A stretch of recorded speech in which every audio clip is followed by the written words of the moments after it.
Welcome back to another episode of the Newt News Podcast. It's me, Andrew, minus Sandy today, but we are still doing our bold predictions for 2024. If you have looked on Twitter at all, or even just kind of go back a couple weeks ago to an episode we had, you'll see some of our bold predictions for 2023, or at least Andrew's and Sandy's. And let's just say they didn't go so well. My bold predictions weren't much better. I think I hit a few. Andrew, did you hit any of them for 2023? Oh, you're muted.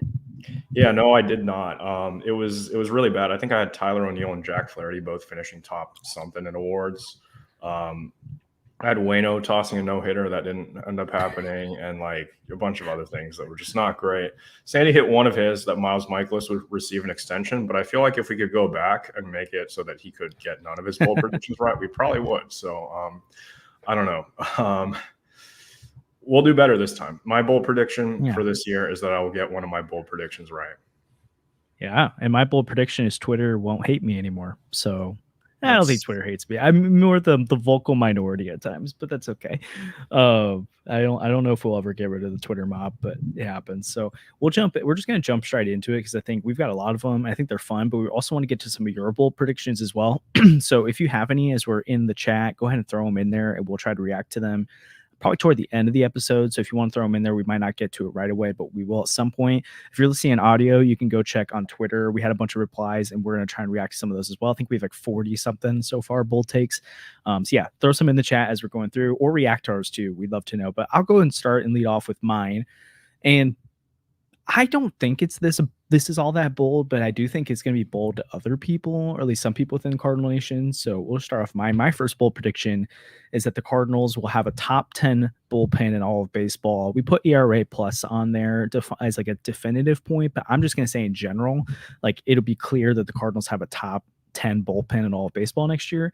And it's quite a jump if they're able to pull that off. They ranked 23rd in bullpen ERA last year. They were like 7th in blown leads, I think, 20-something blown saves. Some of that's because Ryan Helsley was out. So I think that's like an easy, like, hey, if he's healthy, it already gets a little bit better. We've talked about this at length on the show, though. Jordan Hicks was terrible in April, was good in May and June, but traded in July. So you really only had 2 good months of Jordan Hicks. GEO was not himself last year and only had small stretches where he was good. Obviously, Helsley missed a lot of the year, and then JoJo was only really good during the second half. So they really only had like 1 or 2 reliable high leverage guys at any point last year, and usually it was more like 1. And then Stratton and Verhagen were like decent relievers, but there's a reason why Verhagen didn't get an MLB deal this offseason, and Chris Stratton wasn't like an 8th, 9th inning guy. He was a guy you throw out in the 6th, 7th innings and is like your 4th or 5th best reliever at best on your team. They've replaced that in like Jacob Barnes and Casey Lawrence, Jake Woodford, Ryan Tepera, Andrew Suarez, all those guys. They've replaced them with Keenan Middleton and Andrew Kittredge, which are 2 definitive high leverage arms. And then like a Nick Robertson, Riley O'Brien, Ryan Fernandez, a bunch of different options. And so you look at like the opening day bullpen right now, or what it could look like. You've got like 4 or 5 guys that are going to start in Memphis that actually feel better about than what the Cardinals had last year. So going from 23rd to top 10 feels really realistic to me, especially if the rotation is giving them more innings and a little bit more quality than it did last year, so that the bullpen isn't like imploding just based off of the fact that they're being overworked. Now they're not going to have as much stress on them, hopefully, but then they're also a better group as well. Andrew, you look at that prediction. How does that sit with you? Honestly, seems pretty good to me. One guy you didn't mention is Palante, who I'm really excited to see this spring and this season. He's been retooling his arsenal and trying to figure out what went wrong last year, try to get back to what went right in 2022. And yeah, if everybody's healthy, we've built up a lot of bullpen depth. Even if Helsley isn't healthy and he gets hurt somehow at the start of the year, I feel like we still have a pretty good group that could finish top 10 by ERA plus or whatever metric we want to look at. So yeah, it seems like a not so bold prediction. I feel like you're probably going to end up hitting this one. So some of the later ones though down the line are going to get a little bit crazier. But yeah, this one seems perfectly reasonable to me. Yeah, you're right. I don't think it's all that bold, but I do think there's some people who think the bullpen's still horrible. So like in that market, I mean, I don't know how big of a group that is. This will feel bold, I think. But then also like Adam Kaufenstein, Gordon Graceffo, Tim Kentz, Takeo Roby, Sam Roberts, like Matthew Liberatore, Zach Thompson. There are just so many different names. And kind of like the Cardinals offense last year, how it fell off from being a top 7 unit at the deadline to like around the 20s in a lot of rankings.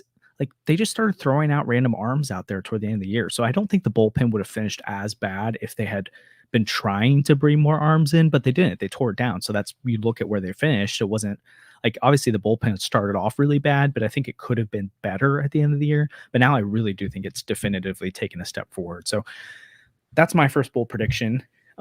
We don't have Sandy with us today, but he did give us his 5 predictions. So we'll react to those in between ours, and we'll just kind of give our quick takes on what we think. Sandy's first one is pretty bold, but it's also not the craziest thing in the world, but it's also very on brand for him. So I think we'll all agree that when Sandy says Sonny Gray wins the National League Cy Young Award, Andrew, what do you think, man? I mean, I haven't looked at the betting odds on this. I'm pretty sure he's not the favorite, though. No, so that'll be a bold prediction for that. He might not even be on the list of contenders right now, but I feel like it's possible. It's like maybe like a 3% chance of happening. I don't know. There's a lot of things have to go right for Sonny Gray. A lot of things went right for Sonny Gray last year. If Garrett Cole wasn't in the American League, then he would have won the Cy Young Award. But I feel like there's a lot of guys in the National League that have better stuff than Sonny Gray. We can look around. I mean, Corbin Burns obviously is not here anymore, so he's off in the American League. That's one of the guys that I feel like could have won the award. I don't remember who my Cy Young. I think my Cy Young pick was Logan Webb, who probably has similar chances of Sonny Gray to winning that award. Yeah. But there's other guys you could look around. Yamamoto could do it. That would be really exciting for the Dodgers. Glasnow, obviously, and then Wheeler, Nola for the Phillies. Totally. Just kind of look around. Justin Steele. Don't really want him to win the Cy Young. That would be pretty problematic for us going down the stretch. But there's just a lot of guys that a lot of talent. Strider, Max Fried. Just kind of going through all the different contenders. But I feel like Sonny Gray's top 10, top 15 pitcher in the National League, and we could definitely see him. Like if he has a really good year, I could see it. But we haven't had a Cy Young winner since Chris Carpenter, so I'm not going to bank on it. It'd be awesome if he did. So I was looking, Logan Webb, actually, your pick has the 3rd best betting odds right now on DraftKings. I had Zach Wheeler. He's 2nd best. Spencer Strider's the leader right now. Gray comes in at 11th. So that's pretty good. The one is Nola, Glasnow, Senga, Steele, Fried, Yamamoto, Webb, Gallen, Wheeler, and Strider all ahead of him for National League. So it's not crazy that Gray can win Cy Young. It would be so awesome. I wouldn't, like, if this take was he finishes top 10 or 15, I would be like, oh, that's easy. Like, not easy, but it's something I could totally see. Winning it, though, I mean, it's tough. I mean, he put up probably a career year last year, and you just can't top Garrett Cole. So maybe the National League's a little bit easier. There's probably more guys that could win it, but there's not necessarily like the Garrett Cole that like can go off and win. I don't know. Maybe Strider's that guy. But so yeah, I liked it. Your take, though, I really like, and I also wanted to say this, but we didn't want to repeat takes, so Andrew gets this one, but I put my stamp of approval that Jordan Walker receives MVP votes this year. A reminder, MVP votes, you can finish like 20th in MVP if you get like 1/10th place vote. So it's not the craziest thing in the world for him to get that. I don't think Andrew's saying top 3 or anything. But what do you mean by that take? Do you think he's like a top 10, top 15 MVP vote finisher? Or do you think he's a guy that gets like a couple 8th and 9th place votes, and so he gets in the running somehow? Last year, Jordan Walker finished with negative B WAR and negative F WAR, I believe. Yeah. His defense was just so bad. But if his defense was league average, he'd probably finish with as a 2-3 WAR player. I think he had it was really bad defensively, but he's been working on that this offseason. Obviously, I didn't want to say top 5, top 10, because last year I said Tyler O'Neill would finish top 5 in MVP voting, and not a single Cardinal player got any votes for any awards, which I thought was maybe warranted. I feel like Jordan Walker could have gotten maybe 1 or 2 back-end Rookie of the Year votes, but other than that, yeah, nobody really deserved any votes in anything really for the Cardinals. Maybe Montgomery, but we traded him, so that didn't end up happening. But He's been trying to elevate his launch angle. He even added a little bit of bat speed this offseason to what was already like super elite bat speed that he had last year. So I think he's going to put a lot of things together this season. I'm really confident in Jordan Walker. Let's say top 10 in MVP voting. Okay, we're not gonna officially say anything on that. So like if he finishes like 11th, I'll still get this one because I don't want to. I don't know why I had Tyler O'Neill in top 5 in MVP voting. I'm really not sure. I mean, I don't think it's that crazy. I was hoping he bounced back last year. I mean, he's shown it before too. Like technically, Walker's never shown it. So, and I also think too, like, anyways, I'm a big fan of this. I would have said top 10. I think he gets like a 9-10 place finisher potentially. And like if you look at like Fangraphs Zips projections, they're 80th percentile projections for Jordan Walker. I'd have to look. I think I was going to bring this up later, but they had him as a 142 WRC plus guy in the 80th percentile, which that means like he has one of the best possible seasons he could have.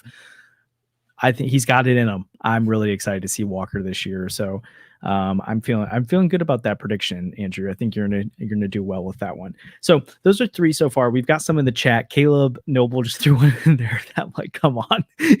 The Taylor Motter finishes with a 115 WRC plus. Okay, hey, that's kind of what they got Matt Carpenter at, so I wouldn't be too shocked. So we'll address more of the ones in the chat and Twitter at the end. We'll get through ours first. Caleb had a good one on Twitter that I do want to talk about too. But before that, before we get into our second predictions, from because we had 5, I just want to give a quick shout out to today's podcast sponsor, Tracy's Karate. Tracy's Karate has been serving the local St. Louis community since 1969, and they specialize in private lessons for practical and effective self-defense instruction. These private lessons allow Tracy's to teach anyone, focusing on your personal goals and your own learning style. Try out a free half-hour private lesson today. You can do that by calling 314-825-0555 or visit tracys.com for more details. It's a fantastic opportunity to learn valuable self-defense skills. And if you decide to sign up, please let them know myself, Andrew, and Sandy from the New News Podcast sent you. Again, you can call them at 314-821-0555, and their website is tracys.com. Let them know that we sent you from the New News Podcast. So, chopping it up into the next... what a transition into the next prediction here. My second bold prediction. Thanks, Tracy,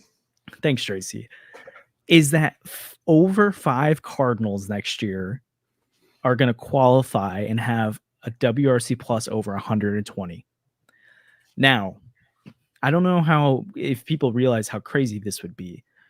Last year, the Atlanta Braves are the only team in baseball to have this. Now, I'm not saying at all that they're going to have the Atlanta Braves lineup, because Acuna put up like 170 and Olsen put up like 160. Like they have the depth of a lineup and they have the superstar talent. I do think what the Cardinals are able to do this year, though, is that they're going to put up multiple seasons of guys that are 20% or more above league average, which is an incredible lineup. Last year, Goldie did that. He had 122 WRC plus. Contreras had 127 WRC plus, but he didn't qualify. He didn't get enough at bats. But those are 2 guys that already proved it last year.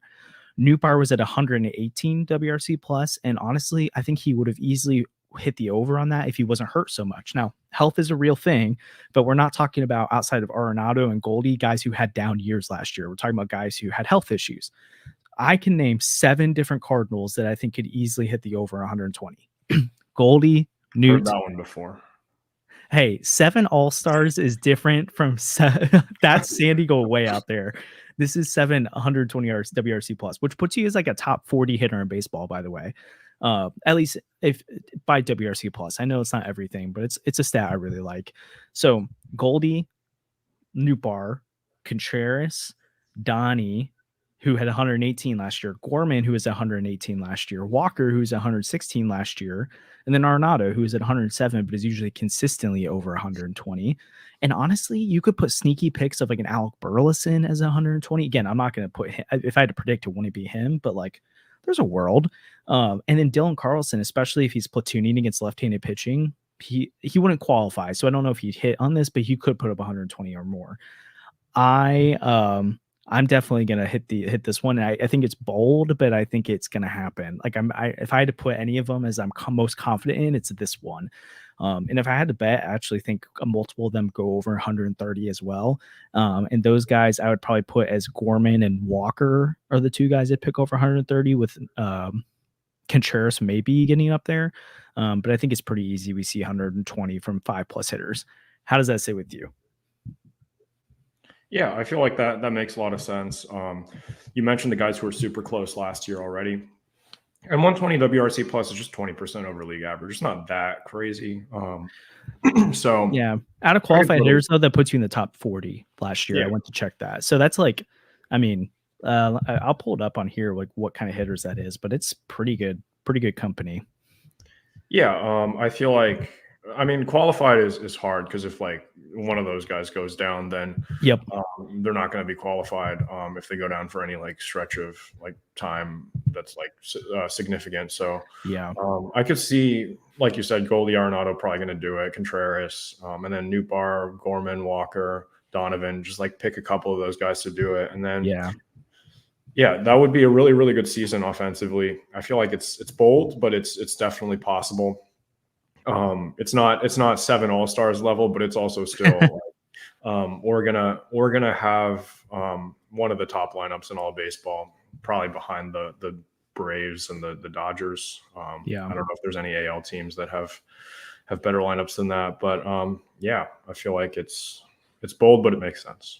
Yeah, there's 44 qualified hitters last year that 120 WRC plus or higher, and guys that like just missed are Santander, Kyle Schwarber, Will Smith, Nootbaar, Guerrero, Michael Harris, Bobby Witt barely missed. He's 115, and then you had guys that go slightly over like Lindor, Alonso, Wade, Yelich, Goldschmidt. So like these aren't like pretty good hitters. These are guys you want batting anywhere in the middle of your order, top of your lineup, and if you have 5 or more of them, it's pretty good. So I'm saying at least 5, but I could see more.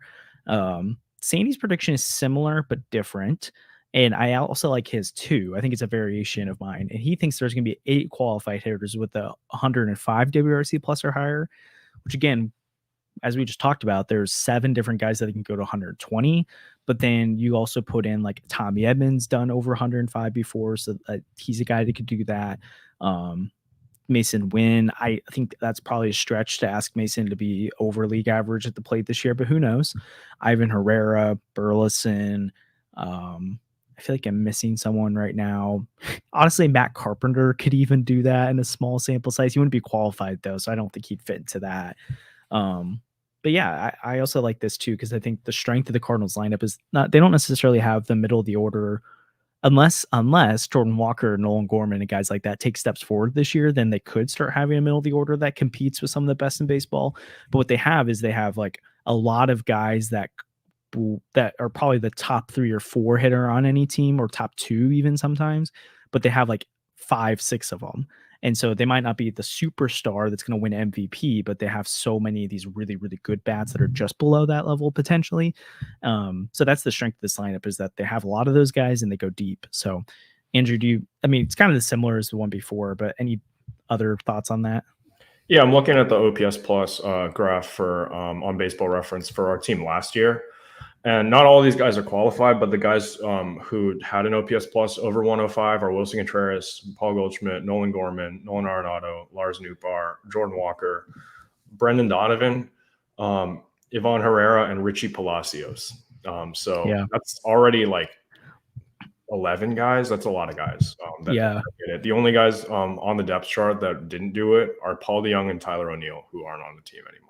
So crazy. Also, some random things I meant to throw out there when I talked about my prediction. Donnie, he was 118 and he was climbing big time before he got hurt. In 2022, he did 128 WRC plus, which would have put him last year as like a easily top 30 hitter in baseball. Oh my gosh. Last year, if he had 128, he would have been the 19th best hitter in baseball by WRC plus. So Donnie's shown he can do it. Walker, when he was called back up in June, from June on the rest of the season, he had 120 WRC plus, and he had 126 in his last 56 games or something like that. Gorman had 118 on the season, but he was 137 so 37% above league average in every month of the season outside of June. June was that horrible month where he put up a 22 WRC plus. Now Gorman's streaky, so you can't be like, oh, he won't have a month that's bad again, because he even had a couple other months in there that are in the 80s. But he, as long as he doesn't like tank like that again, which is crazy how bad he was, he's easily over 120 in the potentially 130 range. So I like that. So speaking of another young hitter and potentially how they could do, Andrew's second bold prediction, I also really like. Nootbaar selected as an all-star. Andrew, give me the case for why Newt, by the time July hits around, will be a all-star at this point. Yeah, so Lars Nootbaar being an all-star was one of my bold predictions last year, but that didn't work because basically as soon as opening day started, he got hurt and basically kind of erased his all-star candidacy because he just didn't play a lot in the first half. But if you look at the Cardinals rankings in B-WAR, which we've had a unique B-WAR leader every year since 2011, which is crazy to say. So like, I hope that continues next year. I hope it's somebody that we haven't had. But Lars Nootbaar was third behind Wilson Contreras and Paul Goldschmidt, and by like 0.1 WAR points. So he only played like 115, 120 games. He missed a lot of time due to his injuries. So I feel like if the All-Star game was in the second half last year, you make a real case for the Cardinals All-Star to be Lars Nootbaar. Yeah. He was one of the best Cardinals all around last year, and he just didn't play a lot. I feel like if he plays and stays healthy, it's a pretty easy pick for me as one of our all-stars. Are we going to have 7? Probably not, but I feel like 3 or 4 is reasonable for next year. And Nootbaar could easily become one of those guys. He's also super popular with fans, and it's a fan vote at the end of the day. So you rally some of the like anyone can vote from anywhere in the world. So we started a little campaign in Japan, and we're there real quick, right? Like they're gonna just vote him in like that. So I feel like there's just a lot of pieces for him to get into the All-Star game, and I feel like pretty straightforward if he manages to play a full season.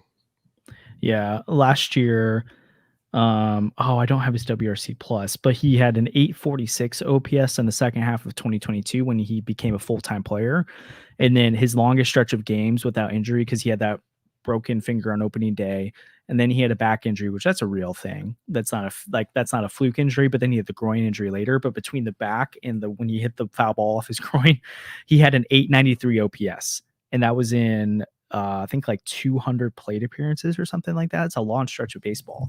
So Newt's definitely shown the ability to be an all-star caliber hitter. And he plays good defense in left field too. So I like that prediction. And that's a good left field is also a notoriously like shallow position right now. There's like, I think it's Corbin Carroll, and that's kind of it. There's not really a lot of left fielders in the National League that are really gonna do well. So even if Corbin Carroll wins the starting role, Lars Nootbaar would be the backup. Yeah, I could totally see that. Especially like I do think they get multiple all-stars this year, like that are on merit, but then like they're gonna have to have one at least. And so like there's probably a good chance that he could be. Third base is pretty deep now, so like Nolan might have a hard time being that guy. Contreras, I think, for catcher has a good shot though, but then like second base Gorman has a good shot. But there's a chance that like if it came down to work, they just had to have one all-star, that Newt could be that guy too. But I think he makes it on merit. So so my third bold prediction here, which is just a crazy stat. It's been so long. The Cardinals win their first playoff series since 2019.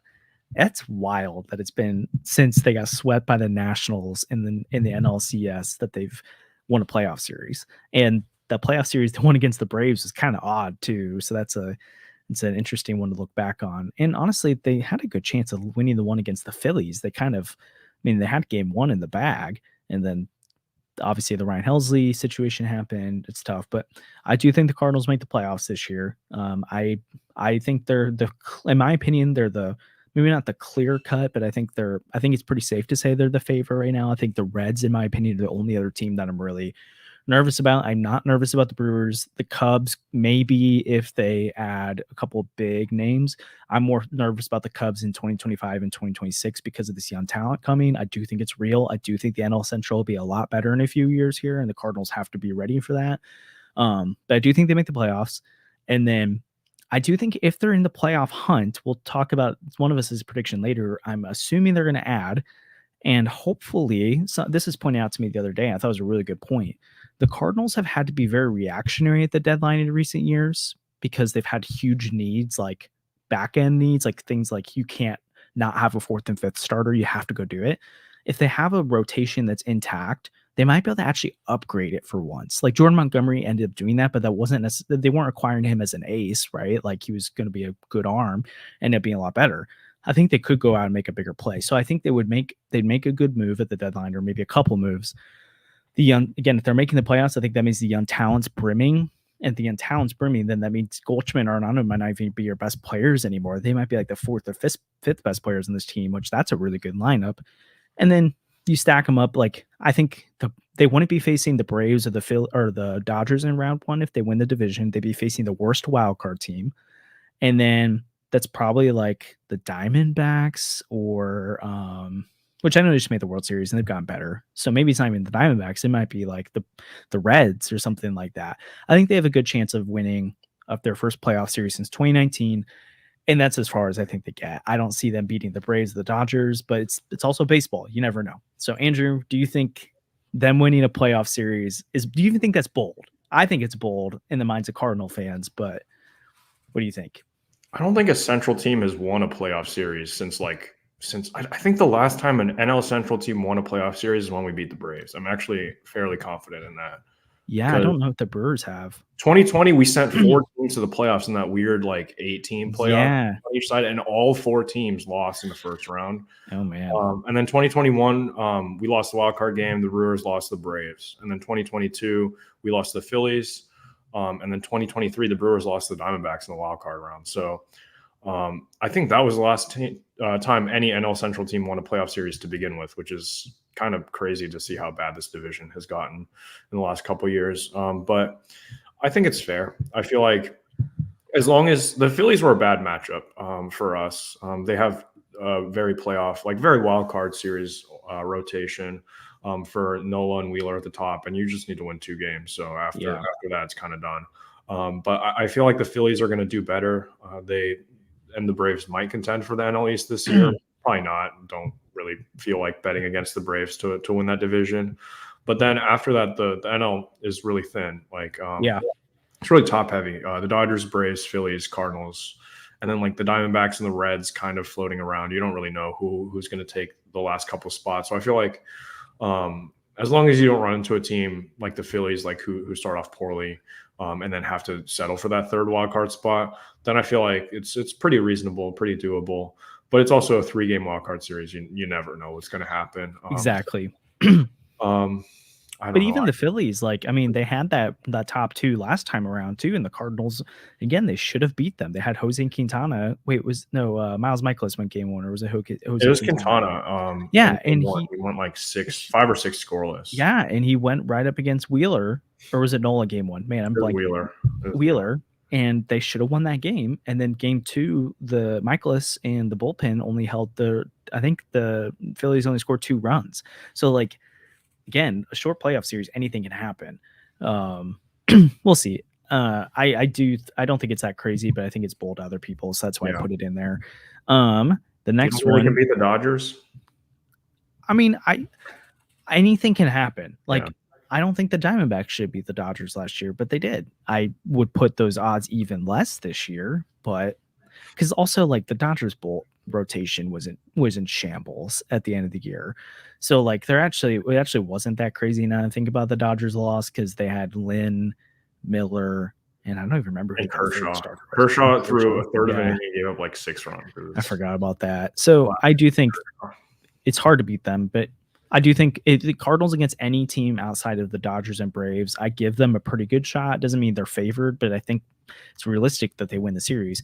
Braves and Dodgers, it's 10%. You'd favor them 90% of that series. But here's another kind of, actually, I don't really think, again, I don't think this is that bold as long as they stay healthy. But again, I think in our minds, we don't think these are bold, but there are fans out there who do think they are. So that's why some of them made the list. I feel like Sandy has Kyle Gibson and Lance Lynn combining for 30 plus quality starts in 2024, which they are getting older. So just because they've done this in the past doesn't mean they're guaranteed to keep doing it. While you give me your take, Andrew, on it, and I'm going to go real quick. I've got the numbers and how many quality starts they combined for last year. But what do you think of this? I feel like it would be really nice if they did that. And the easiest part about quality starts are giving up 4 or fewer runs. I feel like less and less these days you have the pitchers going 6+ innings, which is the other requirement for a quality start. Yeah. And Lance Lynn and Kyle Gibson, we kind of signed them to go along innings wise. So this kind of means that they have a quality start about like every other start, slightly less than that because you expect them to make like 31, 32 starts every year. So I feel like, I don't know, it's tough because I feel like there's going to be a lot of like starts where they go 6 innings and give up like 5 runs. But we're also going to see the starts where they go like 7 innings and give up 2 runs. And that's fine. That's a quality start. And they'll give us a chance to win. And I feel like I think people are undervaluing having one of these guys on the team. Should we have both of them? Probably not.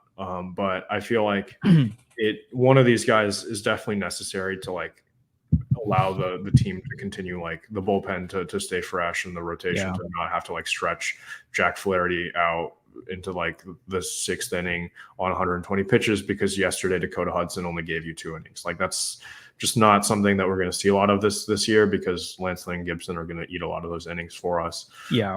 And having an innings eater on a team that's trying to win games is always needed. And then just in the playoffs, there's more off days, there's more rest time, so that you can slot them in the bullpen. It's okay. Yeah, I was talking to someone else about this the other day, and I think the average number 5 starter last year on a team had a 5.3 ERA, and the average like 4 had like a 4.7, and the average 3 had like a 4 point something. So I think sometimes you overinflate how much production you actually get from a number 5 starter because you look at like the 2 rotations in baseball that have like a quality guy at number 5, and it's like, yeah, that's why they have the best rotation in baseball. Most teams don't have that. But last year, what was that? Bobby Miller is going to be like a 5th starter this year. Yeah. Or like the Mariners, it's like Brian Wu or Bryce Miller. It's like, it's crazy. Last year, the combination of Wainwright, Drew Rom, Dakota Hudson, Matthew Liberatore, and Jake Woodford made 60 starts for the Cardinals, which is about, again, that's basically the equivalent of what Lynn and Gibson should be giving them. And they combined for 10 quality starts and 60 outings. That's the problem. Or one of the problems that people just aren't like wrapping their head. Not okay. I'm overgeneralizing. There are some people that are not seeing the value of quality starts. It was a big issue last year. The Cardinals only got it from 17% of their starts from those 60 starts last year. Wayno only had 4. Hudson only had 4. Rom and Woody gave 0, and Libby gave 2. Gibson and Lynn last year combined for 65 starts, and they gave 30 quality starts, which is 46% of their starts. And then here's the rub. You're like, oh, some people might be like, okay, but like, how does that lead to winning games? The Cardinals are 34-19 last year when they got a quality start. That's better than the best winning percentage in baseball last year. They were 37-72 when they didn't get a quality start, which also part of that's because of the bullpen, which is a worse winning percentage than the Rockies, who were the worst team in baseball last year. So again, this is not a win in the postseason strategy, but I do think it's a strategy that should help you win a lot more games, which is what they need to do. But they also need to upgrade the top of the rotation if they want to be anything more than a team that can win the NL Central. So I do think this is a great prediction. And you go back to the Miles Michaelis, like we joked about earlier, but I think in an ideal world, they didn't extend Michaelis. And then you could have done both Lynn and Gibson, because I think then they could have both been the 4 and 5. Matt's could slot in as that like 3-ish, and then you go out and get that 2. That's a much better rotation. But the Michaelis factor is just tough because you hope he does what they do, but you also don't know if he can because his stuff is diminished. So I kind of get why they got some security there. I'm not defending it. I just understand the thinking, but I also think they also need a number 2. I think both can be true. So your third prediction, I think this is fun. I would love if this happens. You think Brendan Donovan is going to contend for the batting title? Tell me more. Yeah, so Brendan Donovan, obviously a very contact-driven hitter, and he's worked on being more aggressive at the plate last year. I think walks, plate discipline was something that he really valued his rookie season and kind of at the start last year. But pitchers kind of caught notice, and they started throwing him a lot more first pitch strikes because he wasn't that aggressive. But I feel like Donovan could figure out like a way this season to become more aggressive, to put the bat on the ball more often, kind of more contact oriented, like Luis Ariz. They kind of strike me as similar hitters. Donovan has a little bit more power, but I feel like he could hit like 300, 310, maybe even. And if we get another guy like that, he's going to contend for the batting title. Why not? It's kind of something that's a little bit less talked about is just how good Donovan can be. I want him to lead off for me, not on opening day. I want Lars Nootbaar to have a crack at his friend Yamamoto because I think that's a fun story. But after that, we'll have Donovan hitting leadoff for us every day because I just feel like his contact tool is much more valuable in getting on base than Lars Nootbaar. And Lars Nootbaar batting third last year was really good. Batting third or fifth, I feel like would be better. And he's just gonna be a really good, annoying contact hitter for other teams to deal with. He doesn't strike out a lot, which is good for high average. And I'm really excited to see what Donovan can do. I really liked his attitude at winter warm up. I'm just excited. So this one's probably one of my lesser likely predictions because typically he's hitting around like 270, 280. But I feel like if he got more aggressive, especially at the start, he could rack up that average really high. Yeah, I think I think he's 11th in baseball on batting average or 12th, one of the two after he made that change. So he definitely was close. So it's actually not that crazy. I would say, I mean, I do think it's bold though, because it's tough to be or you said contend. So Yeah. like, I guess what does contending for a batting title mean to you? Is that like top 10 in batting average? Is that top 5? Is that? I think just hitting over 300, around like 305, 310, maybe contends for the batting title. I feel like Luis Ariz last year hit like 350. No one really contended. Actually, Freddie Freeman might have contended for the batting title a little bit towards the end. Yeah, because Ariz fell off a little bit, but like barring something crazy happening, like somebody hitting like 350, I feel like contending for the batting title is around like hitting 310 or so. Yeah, I like that. And I think it's like maybe the part where I'd cool it a little bit is just because like, so Donnie did have that 10-week stretch, which was amazing. And I do think it shows what he can do. But again, it's a 10-week stretch. You're going to have slumps. Even he said it in the quote he gave me about the adjustments he made. Like some of it is just baseball. You have great times, you have bad times.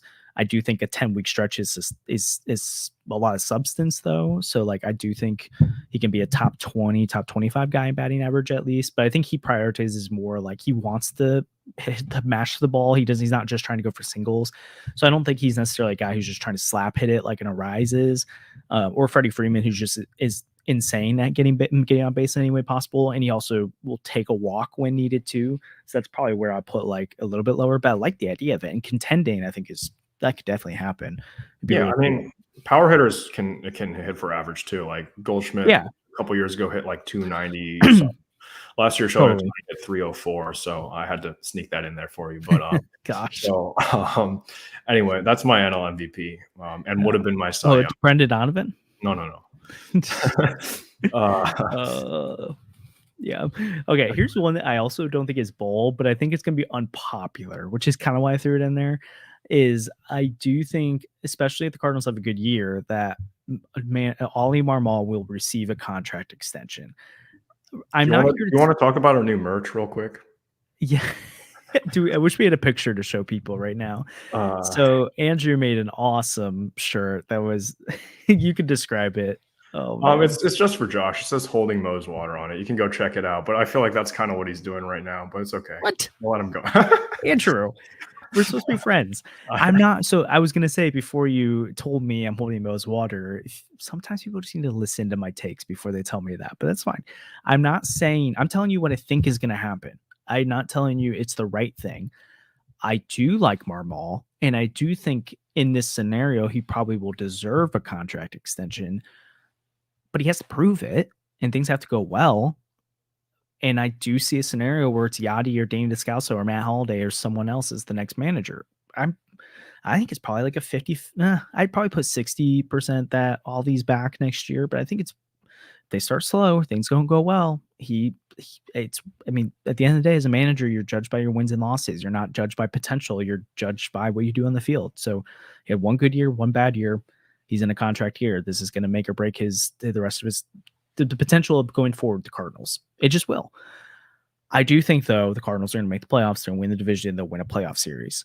And the philosophical differences with Mike Schilt are different than Ali Marmol. Clearly, we talked about this with Caleb last week. That was an awesome, fun episode. We talked about Ali. Totally go check that out. I thought it was a really good conversation. I thought we had to really have some in-depth conversation about his flaws, and there's the Holding Mose water. So if you want to walk around St. Louis and make fun of me, go for it. I'm going to get one because I just have to for the meme. My dad got one too. So thanks, Dad. I appreciate it. Maybe we could send one to Mo. Remember how that one guy, I can't remember who it was, someone sent him flowers one time. Maybe we send him this shirt. Who knows? Well, I would have sent him flowers if he did something else. But we'll talk about that. Yeah, I know we will. So anyways, my point is I think he gets a contract extension, but requires him to do well. So I'm not here to tell you he deserves one right now. He has to prove it. But I do think it ends up resulting in that. And my point about philosophical differences is like the thing I thought Caleb brought a really good point of is like, if I'm hiring Andrew, if I'm starting this Fortune 500 company, I'm hiring Andrew to be my CFO, and he completely disagrees with how I run my organization, he's probably not going to get the job. Like if we have major differences in how we should do things, I mean, you don't have to have everyone in the same mind all the time. You want different opinions, but sometimes there's too big of a gap there. And I am not at all, again, trying to defend them firing Mike Schilt. I'm just saying, like, the idea that you could move on from some philosophical differences isn't crazy. The part that I think is crazy is that it's been floated out there so much and we really don't understand what it was. But again, Ollie seems to be in lockstep at the front office. So they like that. And you kind of need that in today's game. And I just think they'll do well enough that he gets an extension. So who knows? Yeah, it was Quinn from that put out the flowers. So that's awesome. Okay, so then Sandy's next one. I think this is pretty bold. Well, anyways, we'll talk about it. The Cardinals are a top 3 team in the National League by runs scored. I think last year, I don't know what they finished in the National League, but I think in baseball they finished in like the 20s. And even when they were like at the deadline, I've talked about multiple times, they were a top 6 to 7 offense in almost every statistical category in all of baseball. But then they were like 11th or 12th in runs scored last year at that time. So for some reason, they were not like driving in runs, even when all the other metrics said they should have been. Some of that seemed to be unluck. Some of that seemed to be situational stuff. Some of that, I mean, like when your middle of the order bats like Goldschmidt or Arenado aren't performing like they're supposed to, that's going to happen more often. And I also don't think Goldschmidt will stay in the 3-2 spot the whole season if he's not, like if Jordan Walker's out hitting him. I do think you could see that being moved around. I think this is very possible, though. What do you think? Or what do you think, Andrew? I didn't call you Sonny. Also, I don't know. I'm surprised I haven't called you Shohei ever. I think that's too out there, but just because like I call Sandy Sonny. Someone needs to call me Glass now. Yeah, I feel like this is fairly reasonable. The Cardinals don't play in a hitter-friendly park, so that's one thing that kind of deters them from scoring some runs. But like last year, the situational hitting was just awful at the start of the season. Hitting with runners in scoring position, the team was kind of unwatchable at times. Because I would remember that there would just be games where like Tommy Edman would like misplay a ball, like which he doesn't do at all. But then we would let up like 4 unearned runs and lose the game. And then we would have the bases loaded with 1 out. And then Alec Burleson would come to the plate and ground double play. I don't know. It would just happen like that sometimes. So I feel like that's maybe going to change this season. We'll see some regression towards the mean. It's definitely bold prediction because I definitely can't see us scoring less runs than the Braves. And I definitely can't see us scoring or more runs than the Braves. And I definitely can't see us scoring more runs than the Dodgers. So that kind of just means out of the teams that aren't like the 2 powerhouses in the National League, we have to score the most runs out of all of them. The Phillies lineup is scary. They hit a lot of home runs. So that's another team I'd be looking at. Maybe the Padres. The Rockies are always weird because they play at Coors and they just score a lot of runs there in general, even though they're going to be terrible. Not sure. I feel like it's definitely possible, but it's out there and bold, and a lot of things would have to go right for this offseason or offseason for this offense. Jordan Walker probably has to break out in a big way, and Nolan Gorman has to stay healthy and not really have a terrible month at any point. And I mean, yeah, I can see it all happening, but it's a lot's got to go right. Yeah, I think in the National League, I would say the Dodgers and Braves easily are the top two. Phillies, Diamondbacks are the only two teams I think really scare me from saying that like that they could finish above the Cardinals. The Reds, maybe. I don't see the Padres like they've actually. I feel like in my opinion they've depleted their lineup quite a bit. They still got the core three, but obviously they got rid of Soto. But I think they have like on Fangraphs, I think they have like 2 or 3 different guys who are non-roster invites who are projected to be like significant contributors right now because they've had to tear down. So I think the Padres are going to be a lot worse than people think this year. But anyways, do you want to guess who finished third last year in runs scored in the National League? The Brewers. I don't know. It could sound weird. I'll say the Diamondbacks. No. Who was it? The Cubs? The Cubs. That makes me upset, but that's okay. It's not happening. So your fourth bold prediction is that Nolan Gorman hits 35 plus home runs. Tell us the path there. Yeah, he just has to stay healthy and not have a terrible month of June like he did last year. Because when he's on, he's gonna give you like 10 in a like 2-week span. Like it's just gonna happen. Yeah. And he got hurt last year. What did he hit? Like 28, 29. So he was already pretty close to 35, and he missed a lot of time. He had a really bad month, as we've been kind of harping on this episode. But I really like Nolan Gorman to be the like left-handed power bat that we needed to save us. I wish we had another one, but we don't, and that's fine. But the 117 OPS plus last season, despite having just a 22 WRC plus. In June. It's like Taylor Motter. 70 plus plate appearances. 77, I think. Insane how bad he was. Yeah. At that point, during that month of June, okay, so what, 79 plate appearances?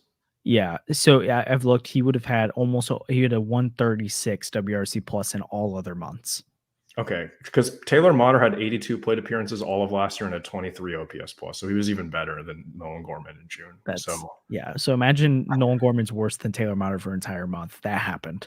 I don't think he'll be that bad again. So I don't think that's really possible. He's going to continue to improve. He's only 23 years old, so he only played 119 games last year, and he had 27.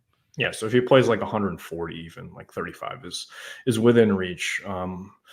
Just have to bank on him to stay healthy. And Kyle Schwarber has been the comparison to him, which, by the way, ESPN's fantasy rankings has Kyle Schwarber ranked like 26th. He plays in the outfield, like among all hitters, and Nolan Gorman like 190th or something. So for you fantasy people out there, when you're drafting, take Nolan Gorman in like the 18th round. You get a free star. Yeah, second base too. That's great power. Mm-hmm. Anyways, I like that.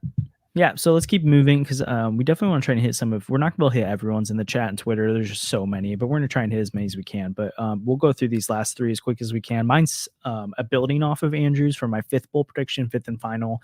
Mine is that 3 different Cardinals will hit over 30 home runs next year. No one did last year.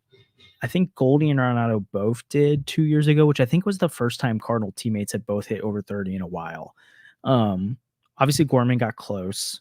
So I think the people who could hit over 30, it's Gorman, obviously, which I do think he does, Nolan Arenado, and then like Goldschmidt and Walker, probably the 4. So I actually think this is pretty bold because it's like I kind of had to have like 75% of the people who could hit for this to happen. Like my other ones, it had like 5 people with over 120 WRC plus, but I identified like 7 that could do it, or 8. This one, like I basically have to bank on 3 of the 4 power hitters on this team actually doing it. Contreras probably just won't play enough games, but he does have the power to do it. But yeah, I like that. I'll say Gorman, Walker, and Arenado hit over 30 home runs, but Goldie could be the other guy. Do you think that's possible? Do you think this is way out there? What do you think? I feel like Gorman's almost a lock to hit 30-plus home runs if he stays healthy, and then Arenado is going to get pretty close. He's done it every year that he's been up in the majors, except for last year, which is concerning, but I feel like he'll get back there. And Goldschmidt's kind of a little bit of a toss-up right now because we're not sure where his power numbers are going to be at. I feel like Contreras, if he DHs a lot and we have like a sort of Brave situation where they had like other Contreras and like Darno a couple years ago, where they had like a catching duo behind there, which was a potential bold prediction that we talked about. But I feel like if he plays, he only played 125 games last year and hit 20 home runs. So if he plays 140 and DHs the other like 15 or so, and he gets better and the team doesn't throw him under the bus, then I feel like he could easily get there because he hit 22 in 2022 with 113 games played. So it's definitely within reach for Contreras. He has the potential to do that. Jordan Walker, obviously, if he elevates the ball, he'll hit 30 home runs pretty easily.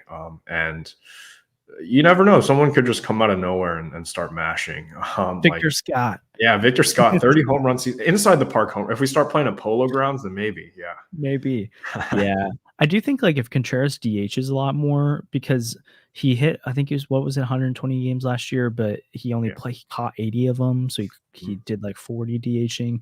If he DHs more, it's potential there. I think him and Herrera could combine for over 30 potentially.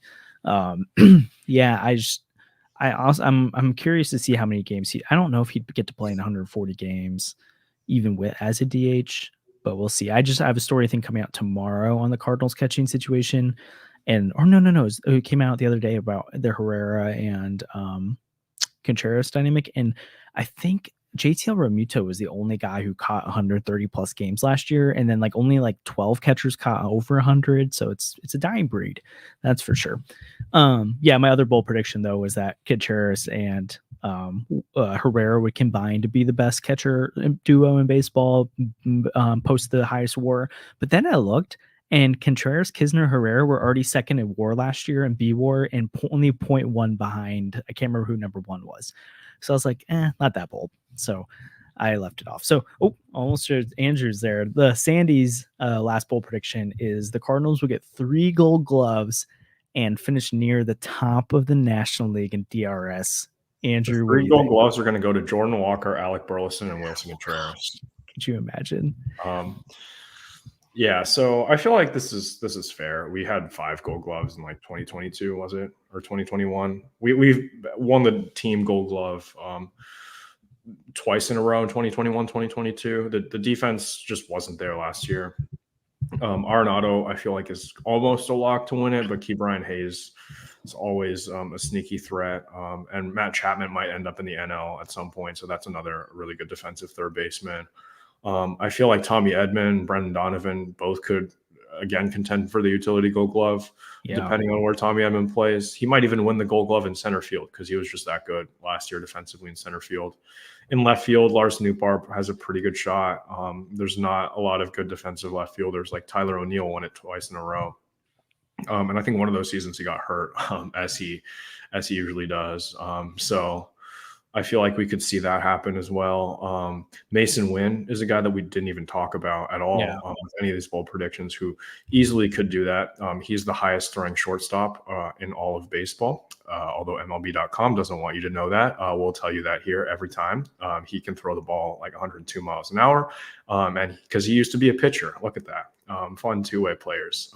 But he could be a really good defensive shortstop. We didn't fully see it last year, but he has all the tools to put it together. And Paul Goldschmidt has won 5 Gold Gloves. Yeah. First base is really weird, but I always like watching him picking throws at first base. A lot of first basemen can't get there. Yeah. As you went through it, I was kind of like, oh yeah, actually they definitely could. I was going to say this is pretty out there, but also the other thing is it's not necessarily always the best defender wins a Gold Glove. It's also somewhat a popularity contest. Like Juan Soto was a Gold Glove finalist a year or two ago. It's what is he doing there? So if Victor Scott comes up and plays a ton and he steals a ton of bases, he also obviously has the ability to win a Gold Glove in center, but he might get the hype to win the Gold Glove in center. Again, I don't necessarily think he'll play enough games for that to happen. Edman, like you said, could win it in center or utility. Wynn could win it at shortstop. Arenado could win it at third. Donovan could win at utility. Goldie could win in at first. I think 2 would be a pretty good bet. 3 is bold, but it's not too out there, but it's bold. I mean, we're not trying to go like insane. We're saying bold. Like it would be bold for this to happen. We're not saying it's impossible. Cardinals will play 162 games this year. None of them will get rained out and not be played. Somewhat bold. I don't know. Not really. Okay. So near the top of the NL and DRS. I like it. Good job, Sandy. Okay. So then your last one, which is also one I like and I think is going to happen, and I kind of already alluded to it, but Andrew thinks the Cardinals will make a splash at the deadline. Tell me more. So the problem for the Cardinals at the deadline most years is pitching and getting innings. But I feel like for once, I know we said this last year and we said we have 6 starting pitchers and everyone's like, yeah, we finally have a good pitching rotation. We don't have to add. And that went horribly wrong. But I feel like for once we have the innings that we need. We don't need to go out and trade for Jay Happ and John Lester because they're already on the team. Kyle Gibson and Lance Lynn are just basically another version of those guys who Mo loves to get at the deadline. So who is Mo going to get at the deadline now that he can't go and get the guys that he already signed? He probably has to go out and get somebody better or get nobody at all. But I feel like the Cardinals will have to look at themselves this deadline and be like, hey, we're not the Dodgers or the Braves. And we want to give ourselves at least a chance to go out and beat them in the playoffs. Yeah. And there's going to be guys that are available. There's guys that are available every trade deadline that we don't talk about. Like Max Scherzer and Justin Verlander got traded last year, but we thought the Mets were going to win 100 games. I thought they were going to win the World Series. And that didn't happen. So there's going to be teams that underperform. Maybe the Orioles underperform and they have to trade Corbin Burns. Like imagine that. True. That division is really tough. And I never thought the Cardinals ever had a chance of landing Corbin Burns from the Brewers. But if the Orioles struggle and they're not as good as they were last year, maybe they have to ship Corbin Burns off to get more prospects and reload because they know he's probably not going to re-sign with them because he's a Boras client and he's going to test free agency and he's probably not even going to sign until February. But that's okay. I feel like this is the deadline to go out and make that splash because unlike in 2022 when we were trying to get Juan Soto but didn't want to give up the guys that we were going to go use to get Quintana Montgomery, I feel like it's the perfect time to go get that because you already have Quintana and Montgomery kind of. I do want to go and sign Montgomery, then we can trade for a bat at the deadline. I feel like there's just a lot of options now that we have the innings eaters that Mo typically goes out and gets at the trade deadline. So go get Dylan Cease because the White Sox won't trade him. Yeah, I do think Cease is probably the one, and it's not bold. Everyone thinks that's a potential one, but like the Mariners could. Like, I mean, I could see them not pitching well or playing well, and they need to sell something. The Rangers, I think, sneaky could have to sell some pieces. I'm getting this is saying I'm like last year how the Mets came out of nowhere being bad. Like the Rangers could come out of nowhere and be bad because World Series hangover, but also like they have a lot of guys injured to start the year, so like I could see them struggling. The Astros came out of nowhere and were bad, and they had to trade all their pitchers off. Yeah, so like there's just an opportunity potentially there. I agree with this because I also think like you look at that Soto deadline. First of all, like no pitcher is going to cost what Juan Soto was going to cost. That was a generational cost they had to pay. And just going to say, if they had given up what the Nationals wanted right now, the Cardinals would be in full rebuild mode because they were not going to be able to sign Juan Soto, or they weren't going to do it. We all know they can, but they probably weren't going to do it. And they also wouldn't have Jordan Walker, Mason Wynn, Nolan Gorman, all these different guys right now. They'd be rebuilding. They'd be totally blowing it up. So I'm glad they didn't do it for that reason. But second, like you said, like they had other holes they needed to fill. I don't think they could do that all at once. Like they probably wouldn't have addressed the rotation like they needed to. So yeah, Mo has cooked the last 2 deadlines. I think, Henderson Wellman just put that in there. But I think my point here is I think this year, the hope is that as they get to the deadline, they've got the rotation in place because even if like, unless Sonny Gray gets hurt, I don't think they'll need like to go out and replace someone. Like if Lynn or Gibson or Michaelis struggle or Matz, I think you probably have Thompson fill one of them and he'll be okay to be that fifth starter, or Graceffo or something like that. And hopefully maybe it's finally the Cardinals have an internal arm move up. That would be awesome. So like if they do something like that, yes, they need Shohei. Good job, Andrew. They don't need to go out. They shouldn't need to go out and go get a fourth and fifth starter like they've had to pretty much every deadline that they've bought. And then bullpen, like it's not huge to add a bullpen piece, so I think they can do that. They definitely won't need to add to the lineup. If anything, they'll use pieces from the lineup to go out and get pitching. But I think this is the first deadline we've seen in I don't know how long where they potentially could go after what they would define as a want. We would define them needing another frontline starter as a need. But they could go to this deadline and be like, well, we don't need a fourth or fifth starter like we usually do. We don't need a bullpen armor. If we do, it's not like we need 3. We just need 1. We don't need another bat.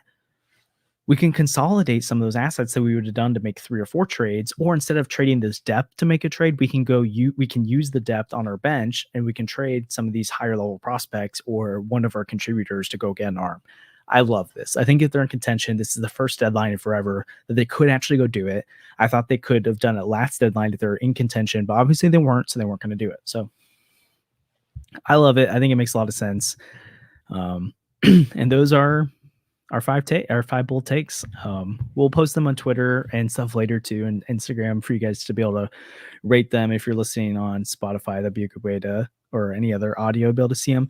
I'd like for us to real quick go through a couple. Let's maybe pick like 5 from the YouTube and 5 from Twitter to go through, and just so we don't go super long, but I'd like to at least address some of them. So do you want to grab a YouTube one? I'll grab a Twitter one, and we just go back and forth and we can quickly react to them. Yeah, I'll go with Kenny, one of our members here. Mason Wynn wins Rookie of the Year. I feel like that is a bold prediction. I feel like there's a couple pretty obvious. Well, there's one really obvious NL Rookie of the Year guy that kind of like has to win or is a disappointment. Yamamoto. Like, it's definitely possible. Like Mason Wynn, if he's an above average bat, and he plays elite defense like we expect him to, wins a Gold Glove, then I think that's perfectly reasonable for him to be in the running for Rookie of the Year. Now, do I think he can beat a guy who just got paid $325 million? That's tough. But maybe the voters will be less inclined to pick Yamamoto. It's at the end of the day kind of a popularity contest. MLB Network had Ellie De La Cruz as their 100th best player. So that kind of tells you everything you need to know. If you ask like Keith Law, he had Wynn as his 16th best prospect in baseball. And I mean, he was higher on the bat than a lot of people have. I think people have been pretty conservative on Wynn's bat, but like every level he started off slow and then hit really well afterwards. Now, I don't think he's going to be a 900 OPS guy in the major leagues next year, but like to be league average wouldn't be crazy. And if he's stealing bases and has Gold Glove stuff at shortstop, that could win Rookie of the Year for sure. Precip, I'm just going to quickly overview this one because we've already kind of addressed it from my bold takes, but he thought Gorman, Walker, Goldschmidt, Newbar, and Arenado. So 5 guys would hit 25 home runs or more. That's kind of fun.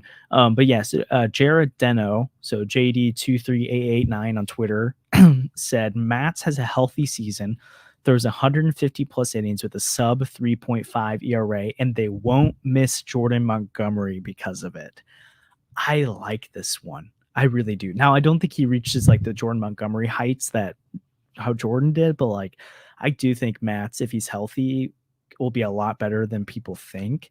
So I think it's a fun take. I think Sandy really likes that one. Andrew, I don't think you're as high on Steven Matz, but I'm perfectly fine with Steven Matz. I'm just worried about the injuries. So I feel like if we did go out and get Dylan Cease, it makes more sense to have him be a long man and then work his way up for the playoffs as our third starter, and then move Michaelis, Lynn, and Gibson to the bullpen to kind of fill those roles. But yeah, if Matz can stay healthy, I'm perfectly fine giving him a rotation spot, and I feel like that would be really exciting.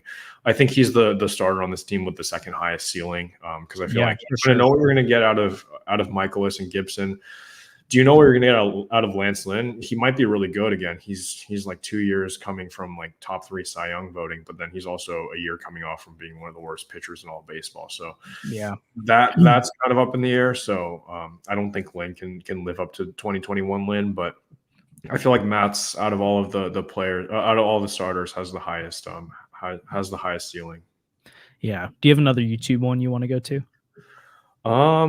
Here's a fun one from Keegan that they give Montgomery 4 years, 150. Honestly, That's bold. with some of the rumors that are going around with all the Boris clients not signing at all, I feel like some of them might have to take short-term deals, like kind of build up their value. Do you think it's possible that like 150 for 4 though is 150 150 is actually never 37 and a half never mind. AAV. That's No way the Cardinals do that. no. No way. But like 4 years, like 100 could work. Yeah. I don't know. Yeah, it's still 25. I think it has to fall in the Cardinals' lap if it's going to happen. But Yeah. I think someone else ends up paying it. But it's bold. I like it. Caleb Noble, friend of the podcast, was on last Sunday. Again, go check out that conversation about Ollie if you want to. And I'm gonna throw him and Brian Quinn together. Brian's another awesome sport of the podcast. So Caleb said by the end of the season, there will be no doubt, this over on Twitter, that who the face of the franchise and best player is, and that it will be Jordan Walker. And then Brian also said in a different tweet that Walker has a Bobby Witt type sophomore season, gets extended for 5+ years at $100 million. He said that last part's joking kind of, but I do think there's a chance of an extension. I love both these takes. I think at the end of the year, Jordan Walker is one of the best young players in all baseball in the minds of people. He's got a lot of hype behind him. He's an average defender with one of the best bats in baseball, and one of the best bats is in like top 30 at least, but I think he could be higher than that. And I think he's clearly the best player in the Cardinals at that point. What do you think? Yeah, I'm high on Walker as well. I don't know about face of the franchise. That's kind of up in the air. That's kind of just up for debate all the time. But true. I feel like there's no reason not to just extend him now, in my opinion. I feel like his floor is already so low. We kind of saw what his floor was last year. His defense was terrible, but he was still a really good plus bat. And with his tools, I don't see him like falling into the Paul DeJong kind of contract. I feel like, honestly, if you want to give him like 2/3 of the Bobby Witt contract right now, that's something I'd be comfortable with. What did he get? Like 250 for like 12 years? Like if you wanted to, yeah. But then there's a lot of options too. They could get higher. If you wanted to do like 7 years for like, I don't know, like 150. Oh, easy. I'm doing that could potentially work. I would be excited for that. Because that's just a bargain. And Walker, it's going to be hard for a guy like Walker to say no to that amount of money. Like that's just life changing for anybody. It doesn't really matter who you are. You extend a guy on that kind of extension, and they're set for life, so that he just really doesn't have to worry about that anymore. So I could totally see him taking a deal like that, and it could be beneficial, like hugely beneficial to both sides, even if it is a bit of a bargain for us. So yeah, I like it a lot. Yeah. Let's do one more take from Twitter, one more from YouTube. I'll do one more from Twitter first. Okay. Cardinals fan 3504 thinks Victor Scott will steal 60 bases at the MLB level this year or more. I think it is. I think he'd have to play most of the season for that to happen. Cunha stole 70 something last year, and Ruiz had like 60 something, I think. So if he becomes a full-time player out of spring training, book it. But if not, I think it's gonna be tough because I think it comes up probably June, July, second half. But I like it though; it's fun. Maybe do another one from Twitter, but because we're gonna do a little bit more of a pessimistic take. Says I'm pretty optimistic about the team overall. My only take is that fans should not expect Walker will win to explode this year, which isn't to say I don't think they are excellent players. I don't expect Wynn to explode this year. I don't really think that's like his ceiling is all that high offensively. I don't think he's going to be above like a 750 OPS at like any point during his career. Maybe like for stretches, we'll see that. But I feel like he's going to be fairly league average with really good defense, which is kind of what we're going to get. Walker exploding, I feel like I'm not going to take it for granted, but it's something that I would be really excited to see how the season plays out for him. He's been working really hard on everything, and he already kind of exploded last year offensively. The defense just kind of took away from some of that, and the defense will get better.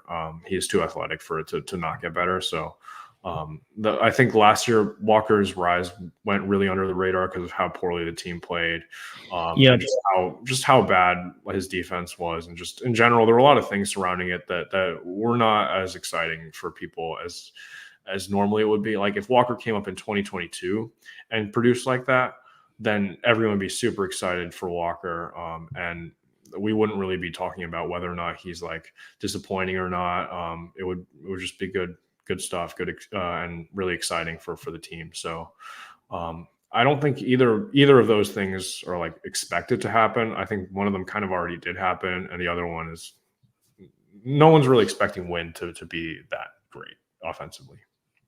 Yeah, I think your point about Walker's really good, where I think he actually did start to explode, but it just went so under the radar that the reasons why we seem to be really high on him is some people just don't realize how good he was offensively, and also that he did make strides defensively then the year. So like a full off season of work, I expect him to be about league average. I do expect him to be an amazing bat. Win, I do think maybe we're being a little too like, I don't know. I think he could be great, but also that we shouldn't expect that from him. I'll do more pessimistic from Twitter, and then maybe we can round out with one last one from either Twitter or YouTube. But Craig Bullman on Twitter said Marball will be gone by Memorial Day and replaced by Yachty. So bold. I don't think it's Memorial Day. By Memorial Day. That's pretty crazy, because considering that Yachty didn't even really want to be with the team that often this season, so I don't think that's going to happen. But that would have to mean that we play just terrible in April and May. So agreed, which I don't think happens. I mean, our April is tough, but then our May gets a lot lighter. A lot of games against like the A's and the Pirates and the whoever. But I don't know. I'm scared for our series against the Dodgers. I'm going to get canceled online like 30 times because I have a Dodgers jersey potentially on my wall. So yeah, I'm not looking forward to that, but I will be 100% rooting for the Cardinals to win, because I know the Dodgers don't need it. And I don't know. We'll see how the season gets started. I feel like if we start like 2-6 against the Dodgers and the Marlins or whoever we open the season against, then people are going to be angry. But I don't think Marmola's leash is that short. Yeah. One last one. Let's just do last one from Twitter or YouTube. Uncle Ted, here's a bold prediction. Thomas Saggese will be the Cardinals' next star. I love it. I hope so. I think he could be awesome. So he's got the character. He's got the makeup. He's a hard worker. He's been really good at every level. Most outlets have him as a top 100 prospect, and MLB.com just talked about how Saggese is the only reason they didn't have him. They did a mailbag and specifically commented on Saggese because they had him on like as like the next like close to the top 100, is that they think he's a little bit too aggressive at the plate, so they don't know if he's sustainable. But they were like, hey, if he starts the year AAA hot again, then we'll have to put him in the top 100 because he's just good.